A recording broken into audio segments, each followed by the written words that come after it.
Imagine a world where a single man's journey could shake the global economy. Imagine an emperor so wealthy that his presence alone caused the price of gold to fall in entire cities. Imagine a king whose name still echoes through history over 700 years later. This is not a myth. This is the story of Mansa Musa, the ruler of the Mali Empire, and the richest man who ever lived.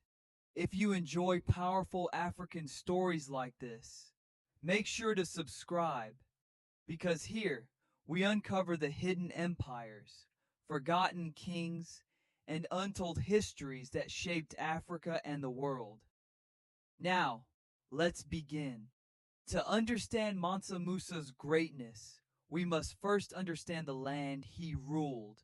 Long before his rise, West Africa was home to powerful kingdoms built on trade, knowledge, and natural wealth. Among the most important resources was gold, so abundant that it attracted merchants from across the world. Caravans crossed the Sahara Desert, exchanging salt, cloth, and goods for African gold. At the center of this vast trade network stood one of the greatest empires in history, the Mali Empire. But even before Mansa Musa arrived on the throne, Mali was already powerful. The question is, how did it become legendary under his rule? Mansa Musa came to power around 1312 AD. He inherited an empire already rich in resources, but what made him different was his vision. He understood something many rulers ignored. Wealth is not just gold, it is knowledge, trade, and influence. Under his leadership, the Mali Empire expanded its control over key trade routes stretching across West Africa. Cities flourished, commerce grew, and Mali became one of the most influential civilizations of its time. But history would remember Mansa Musa for one journey that changed everything. In 1324, Mansa Musa embarked on a pilgrimage to Mecca. But this was no ordinary journey. Historical accounts describe a caravan so large it seemed almost unreal.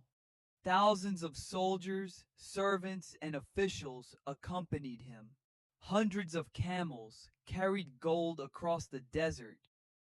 Every city he passed witnessed something extraordinary. And then came the moment that shocked the world. Mansa Musa gave away so much gold that local economies were affected for years.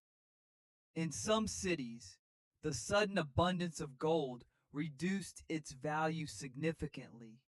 News of his wealth spread across continents.